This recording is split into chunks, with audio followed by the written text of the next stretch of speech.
Hi guys, it's Tom from Comic Book Creature. I have a sort of a partial haul to show you today.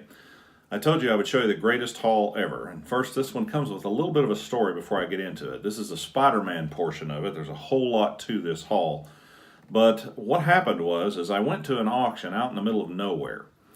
My wife and I had gone to try to pick up a used saxophone for my daughter, who's in band, and we went and they sold the saxophone for too high a price, but we thought we'd look around while we were there and pick up a few things if there was anything interesting.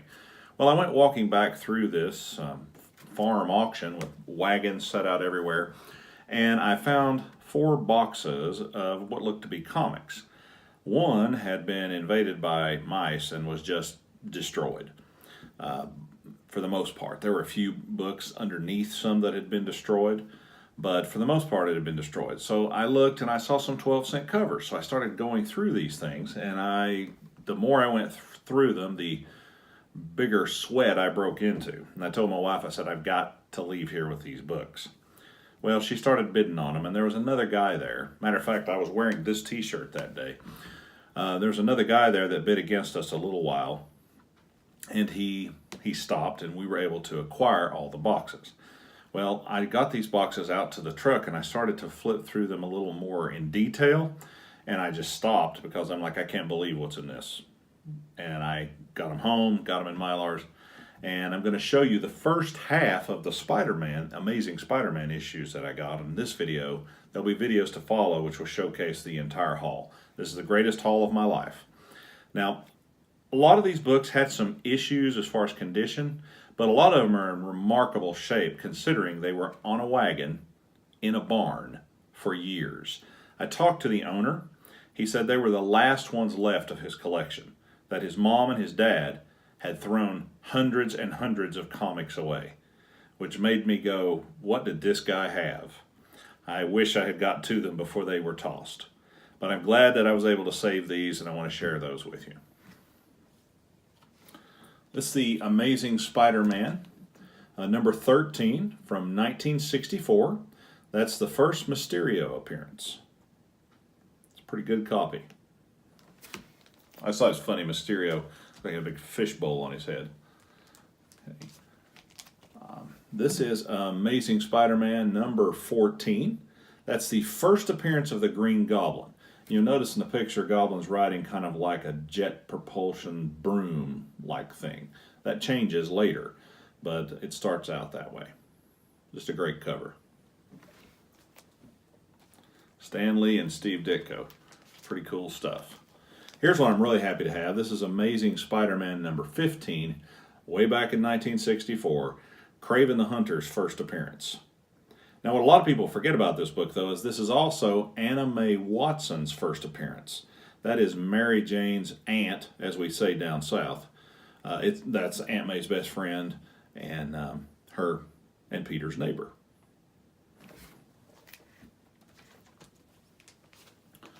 This is Amazing Spider-Man, number 17, also from 1964. This is the first time the Goblin glider shows up. And so you'll notice the Goblin glider is different. And it's the first time that the Green Goblin used exploding pumpkins. This issue came out in October, and it makes me wonder if Stan Lee wasn't thinking about Halloween when he was created those exploding pumpkins. This is Amazing Spider-Man number 19. It's a really nice cover. Apparently it belonged to someone named Greg at one point, but I'm still happy to have it. This is Amazing Spider-Man number 20 from 1965. This is Scorpion's first appearance. And the credits page, you know how they always had written by, drawn by, so on, and the credits page is kind of a joke. Stan Lee had been harassed by some people writing in and sort of giving him a hard time. And so in this issue, he put Steve Ditko's name first, his name second, but he put his name in all caps, so he had the last laugh. But that's Stan's sense of humor for you. This is Amazing Spider-Man number 21 from 1965. Now, Beetle's in this one, and I'm a big fan of the Beetle. I'm really glad to have that. It's not the first appearance, but it's an early appearance. I think the Beetle had fought Human Torch sometime prior to that, and he was helping Spidey out.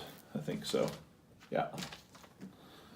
Okay, this is Amazing Spider-Man number 22 from 1965. This is Princess Python's first appearance and also Precious's first appearance. It's a really cool cover. I love the spider symbol, flashlight looking thing. I always thought this was a strange cover. This is Amazing Spider-Man number 25. It's from 1965. Now, in this issue, Mary Jane's face is kind of obscured in the story. Her face is finally revealed in Amazing Spider-Man 42. And that's when Peter actually meets her, but they're starting to hint at Mary Jane showing up in early Spider-Man books here. It was all about Gwen Stacy back in those days. This is Amazing Spider-Man number 26. It's the first appearance of Crime Master.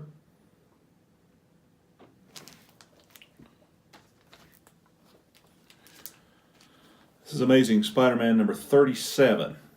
It's from 1966. We learn about Norman Osborn in this issue. It's the first time his name is used, I think, and we all know the story about Norman Osborn, what eventually happens there. I love this cover. It's got a little bit of damage over here, but it's Amazing Spider-Man number 38. This actually has a Mary Jane Watson camo in it. Her face isn't shown, but it's got a cameo in it. I think I said camo. Cameo.